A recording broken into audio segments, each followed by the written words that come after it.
오늘은 대림절 넷째 주입니다. 인간의 몸을 입고 이 땅에 오신 예수님의 오심을 맞이하는 뜻깊은 성탄을 준비하실 수 있기를 원합니다. 아이론 사이드 박사라고 하는 사람이 쓴 In the Heavener라는 책에 이런 글이 있다고 합니다. 여왕 엘리자베스 1세를 암살하려고 한 여자 자객이 경비병처럼 남장을 하고 궁에 들어갔다가 살인에 실패하고 그만 체포되고 말았습니다. 그래서 그 여자는 재판을 받게 되었는데 그때 여왕이 직접 재판에 참여하고 재판을 진행하게 되었습니다. 재판을 받은 그녀는 담담하게 이렇게 이야기합니다. 내가 잘못된 사람에게 고용되어 이런 엄청난 죄를 지었지만 저에게 은총을 베풀어 주시기를 원합니다. 때로는 얼마나 뻔뻔한 이야기입니까마는 그 말을 듣고 있던 엘리자베스 여왕은 그녀에게 이렇게 이야기합니다. 만일 내가 너를 살려준다면 그 대가로 무엇을 하겠느냐라는 겁니다. 그러자 그 여자는 더욱 뻔뻔하게 죄 있는 자격으로 이렇게 또한 이야기합니다. 조건이 있는 것은 은총이 아닙니다. 라고 말합니다. 그 말에 여왕은 깊이 생각하고 결론으로 무조건 그녀를 석방해 주었습니다. 석방된 여인은 그 은혜에 감사해서 여왕의 종으로 일평생 성실하게 살았다고 합니다. 이 사실을 두고 영국 역사에서는 이렇게 기록합니다. 여왕에게 그녀만큼 신실하고 헌신된 여종은 없었다라고 말이죠. 이것이 바로 은총입니다. 이것이 보답입니다. 성탄은 우리에게 하나님의 은총을 깨닫게 하는 날입니다. 성탄은 우리에게 하나님의 무조건적인 사랑을 싣고 오는 날입니다. 1808년 오스트리아의 비엔나에서 대작 천지창조가 연주된 적이 있었다고 합니다. 그런데 그곳에는 작곡자 하이든이 직접 참여하였습니다. 그 당시 그는 몹시 늙고 병약하여 자기의 의자를 끌어당길 힘조차 없었다고 합니다.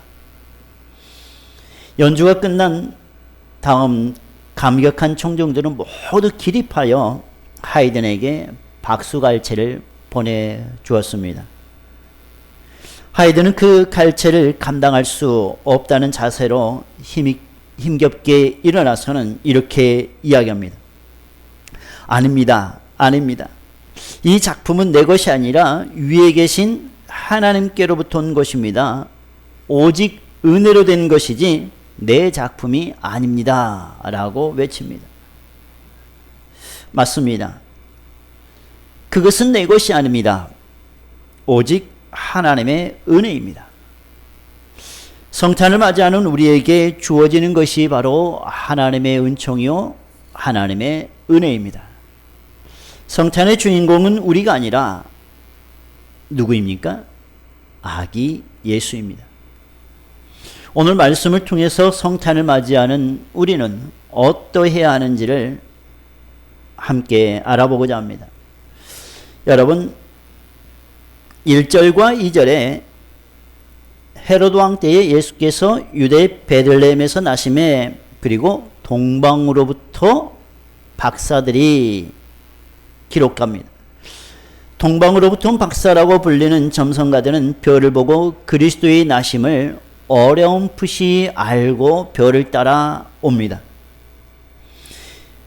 이와 반대로 4절에서 6절까지는 보시면은 왕이 모든 대제사장과 백성의 서기관들을 모아 그리스도가 어디서 나겠냐 물으니까 그들은 미가 5장의 말씀을 인용하면서 이야기합니다.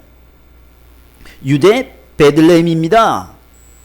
이것은 선지자로 이렇게 기록된 바 또 유대 땅 베들레헴아 너는 유대 고을 중에 가장 작지 아니하도다.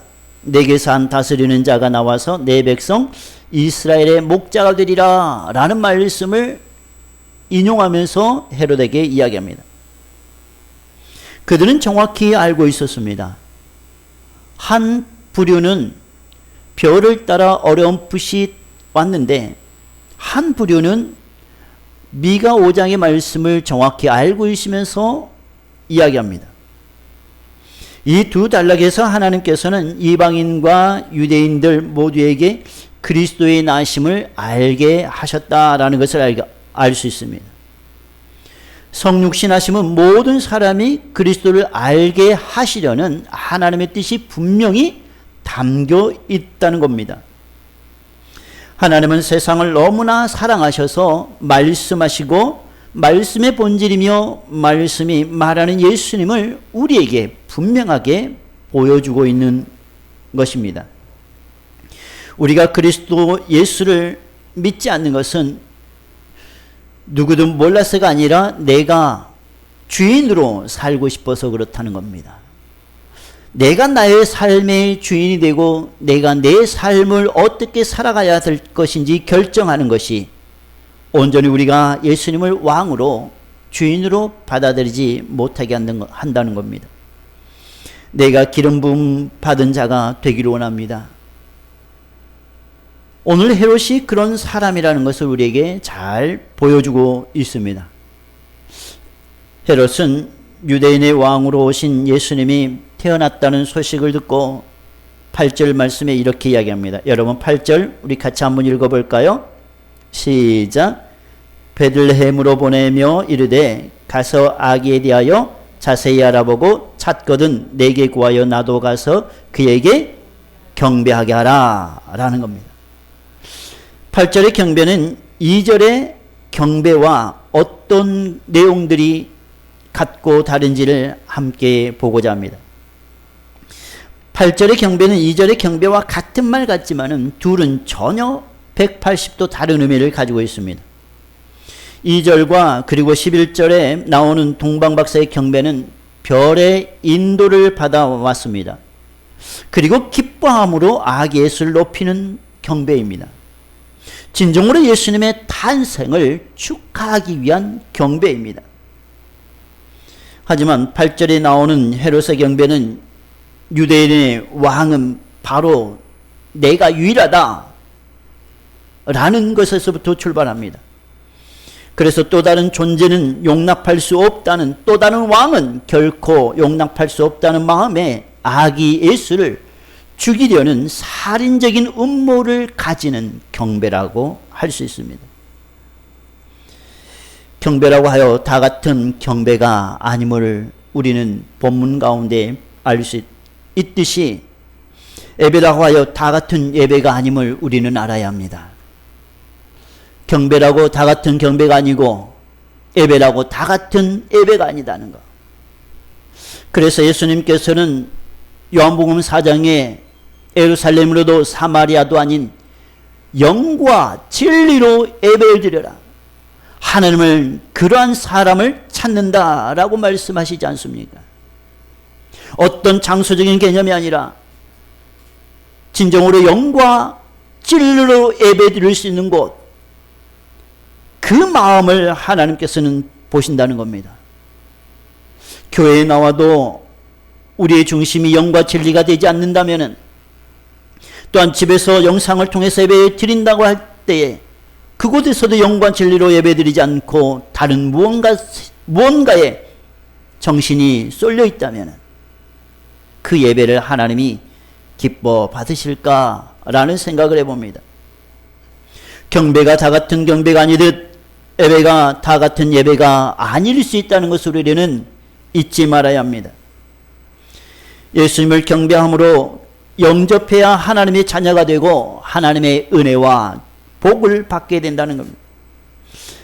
성탄을 맞이하는 우리는 우리가 우리 자신의 왕도 아니고 기름 부음 받은 자도 아니고 오직 예수님이 왕이시고 예수님만이 기름 부음 받은 분임을 고백하면서 성탄을 맞이할 수 있기를 원합니다. 티모시 갤런 목사님의 거짓 신들의 세상이다 라는 책을 보시면은 이런 이야기가 있다고 합니다.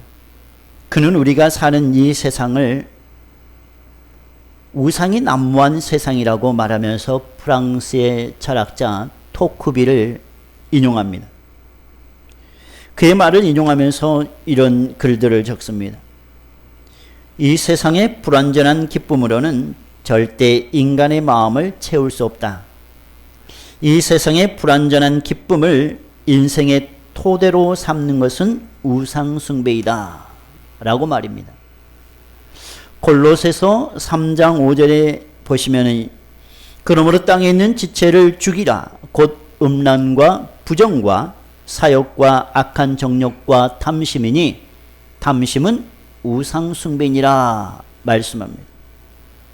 우리의 마음과 우리의 삶을 빼앗는 것이 탐심이에요. 그것이 바로 우상숭배입니다. 이 세상에 불완전한 기쁨에 목적을 두면서 육신의 성공을 위해서 마음과 삶을 빼앗기고 산다면 우리는 보이지 않는 우상을 섬기는 결과를 초래합니다. 이러한 우상숭배가 우리를 잠들게 하고 깨어있는 신앙과 삶을 살지 못하게 한다는 겁니다. 마음과 삶에 스며드는 나의 우상이 있는지 그 우상을 제거할 때 성탄절에 우리를 찾아오시는 주님을 기쁨으로 영접할 수 있다는 겁니다. 우리가 그 주님께 온전한 경배와 찬양을 드릴 수 있다는 겁니다. 마음속에 있는 모든 우상을 제거하고 동방박사들처럼 예수님만 영접하는 성탄절이 되시기를 간절히 소원합니다. 마태복음 2장 11절 말씀입니다. 여러분 마태복음 2장 11절 말씀을 우리 같이 한번 읽어볼까요? 시작. 집에 들어가 아기와 그의 어머니 마리아가 함께 있는 것을 보고 엎드려 아기께 경배하고 보배압을 열어 황금과 유향과 몰약을 예물로 드리니라. 아멘. 황금은 동서고금을 막론하고 아마 좋아하지 않는 사람이 없을 겁니다. 매우 값지고 불변의 귀중한 귀중품이죠. 유향은 아라비아 지방의 관목 껍질에 자국을 내어 얻은 값비싼 향료로 이 반질반질하고 향내나는 흰색 액체라고 합니다. 그리고 몰약은 역시 아라비아 지방에서 자라는 나무에서 추출되는 것으로 상당히 고가의 향기를 지닌 액체라고 합니다. 여기서 각각 상징성이 있습니다. 황금은 메시아의 왕권을 상징하고요. 유향은 예수님의 신성을 상징하고요. 또한 몰약은 예수님의 순환과 죽으심을 상징한다고 합니다. 이런 상징성이 있는 것 동방박사가 알고 드렸는지 모르고 드렸는지 우리는 그걸 신학적으로 알 수 없지만은 그러나 이 동방박사들은 자기 나름대로의 최고의 것을 예수님께 드렸다는 겁니다. 그런데 여러분 말씀을 묵상하면서 드렸다는 것에 방점을 드리는 것이 이 동방박사들의 방점을 한번 드려보기를 원합니다. 동방으로부터 오는 박사들, 그들의 여정은 순탄한 그런 길이 아니었을 겁니다. 그들이 하루 이틀 걸려서 걸어온 길이 아닐 겁니다. 걸어오는 그 길 안에 맹수의 위협이 그리고 또한 강도의 위협이 여러 위협이 두려움과 공포, 고난 많은 것들이 있었을 것입니다. 그럼에도 불구하고 그들은 그 최고의 것을 지키기 위해 그리고 그것을 지켜 아기 예수 별이 인도하는 곳까지 이르기 위해 그들은 지키고 또 지키고 또한 짊어지고 또 짊어지고 그렇게 왔을 것입니다. 그런 동방박사가 예수님께 찾아와 드릴 수 있는 그 물건이 바로 최고의 것이었다는 겁니다. 여러분, 우리는 최고의 것을 하나님께 드리기 위해 어떤 노력을 합니까? 동방박사들처럼 그런 수고와 그런 노력을 합니까? 우리가 예수님께 최고의 것을 드리기 위해 어떤 노력을 합니까? 너무나도 우리의 드림은 얇지 않습니까? 우리의 드림은 너무나도 쉽게 이루어지는 것이 아닙니까? 동방박사들이 아기 예수를 찾아와 드림은 그들의 생명을 드리는 겁니다. 그들의 인생을 아기 예수께 드렸다 해도 과언이 아닙니다. 윌리엄 바클레이라고 하는 신학자는 이렇게 그의 주석에서 이야기합니다. 동방박사는 수많은 위협을 겪으면서도 최고의 것을 빼앗기지 않고 아기 예수께 드릴 수 있었다라고 말입니다. 사랑하는 여러분, 우리가 신앙생활을 하면서 그 최고의 것에 얼마나 가치를 두고 우리가 예수님을 맞이하는가 라는 것에 우리 스스로 자문해 보기를 원하고요. 그리고 우리 스스로 진정으로 내가 아기 예수를 위해 할 수 있는 것이 무엇인지를 함께 살펴보기를 원합니다. 스웨덴의 복음성가 가수 중에 장애 가수 레나 마리아라는 여성이 있습니다. 여러분 한두 번 아마 들어보셨을 거예요. 그녀는 양팔이 없고 왼쪽 다리가 반밖에 없는 장애아로 태어났습니다. 그녀가 태어났을 때 독실한 기독교인이었던 그의 부모는 충격을 받았습니다. 하지만 이 아이에게 지금 필요한 것은 가족이다. 이 아이는 다른 아이들과 사는 방법이 다를 뿐이다 라는 생각을 가지고 레나를 정상적인 아이와 똑같이 기르기로 결심했습니다. 그래서 레나를 일반 학교에 보내고 다른 아이들과 똑같은 수업을 하게 했습니다. 그녀는 음악을 좋아해서 합창단 활동도 하고 복음성가 가수로도 활동했습니다. 그녀의 목소리를 일명 천상의 목소리다 이렇게 말하는 사람도 있습니다. Amazing Grace를 들어보면 참으로 맑고 아름다운 것을 여러분 확인해 보실 수 있을 겁니다. 오늘 설교를 예배 끝나고 나서 아마 유튜브로 한번 레나 마리아를 쳐보시고 유튜브에서 영상을 한번 들어보십시오. 그녀의 목소리에서 나오는 그 소리. 그녀는 자신의 책에서 이렇게 고백하는 내용이 나옵니다. 다른 사람이 나를 어떻게 생각하는가는 내게 중요하지 않습니다.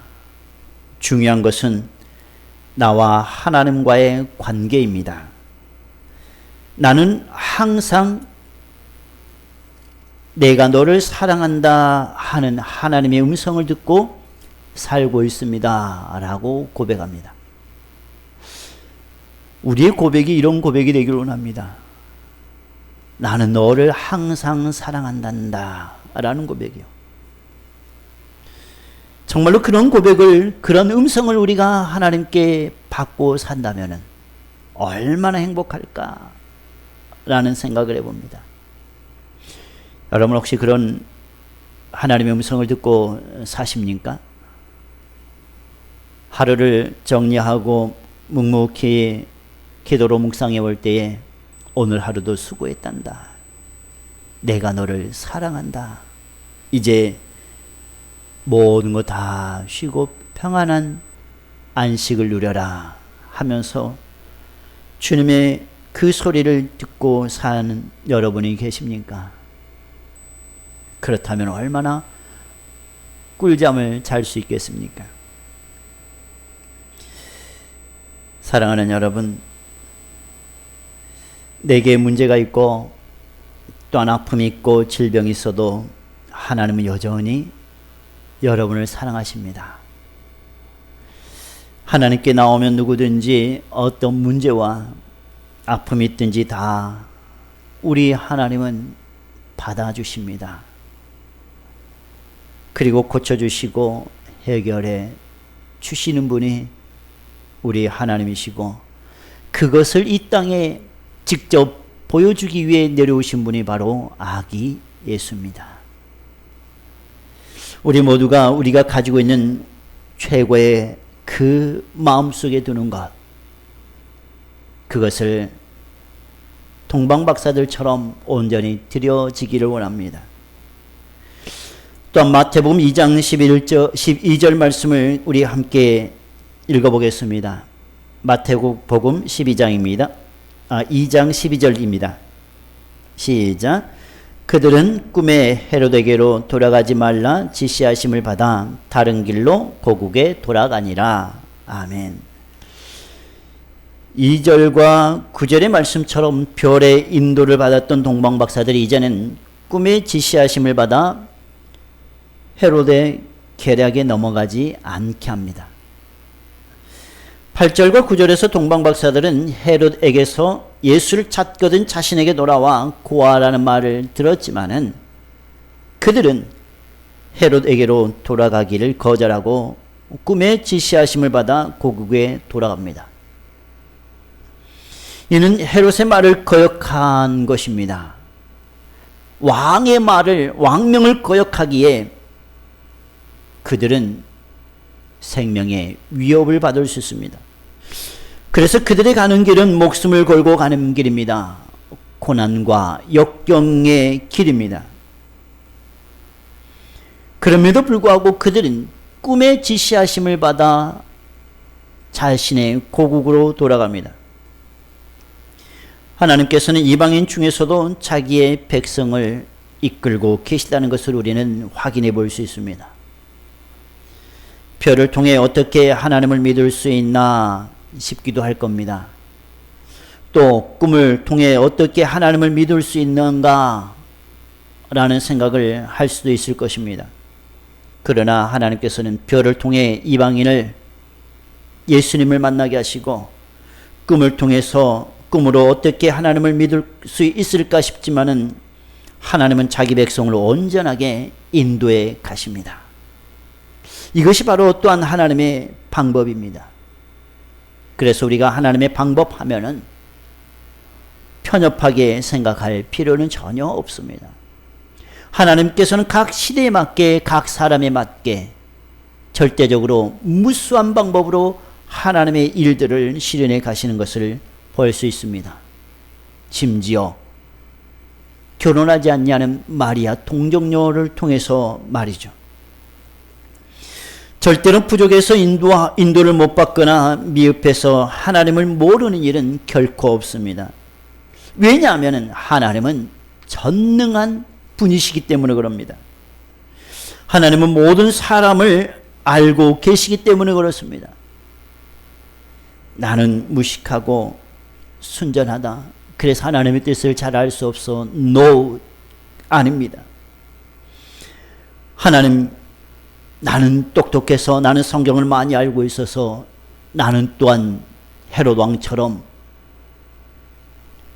무엇인가를 많이 가지고 있어서 하나님의 뜻을 알 수 있습니다. No, 그렇지 못합니다. 가지지 못한다 할지라도, 가졌다 할지라도 하나님 편에서 보면은 아무것도 아닙니다. 차별이 없습니다. 세상의 논리를 가지고 하나님은 따지지 아니하십니다. 하나님 되심으로 우리를 바라보고 계시는 분이 바로 우리 하나님이십니다. 그 하나님의 뜻을 이 땅에 이루어 나가기 위해 오시는 분이 바로 아기 예수라는 겁니다. 메뚜기로도 애굽을 굴복시킨 하나님이십니다. 출애굽기에 분명히 그런 말씀들이 있지 않습니까? 개구리로도 바로를 무너뜨리고 애굽을 무너뜨리고, 흙으로도 이로도 그 미세한 것 하나하나까지도 그 하찮은 것을 들어서 한 나라를 무너뜨리신 분이 바로 우리 하나님이십니다. 우리는 이것을 잊지 않기를 원합니다. 그런 하나님의 뜻을 이 땅에 이루어 나가기 위해 오시는 분이 바로 아기 예수라는 겁니다. 그러니 우리가 성탄절을 기다리는 그 의미는 하나님을 기다리는 의미로 생각해 보기를 원합니다. 하나님의 뜻을 이루어 나가기 위해 이 땅에 오시는 예수님, 그 뜻을 우리에게 주시기 위해 이 땅에 오신 예수님, 이제는 우리가 하나님의 뜻을 받고 하나님의 뜻을 가지고 세상에 나가 예수 그리스도의 삶의 그 모습으로 살아가기를 원합니다. 오늘 말씀에서 성탄을 맞이하는 이 동방박사와 같은 신앙을 가지실 수 있기를 간절히 소원합니다. 그래서 이번 성탄절이 정말로 우리의 주님이 기뻐하시는 메리 크리스마스가 되시기를 주님의 이름으로 간절히 소원합니다. 기도드리겠습니다.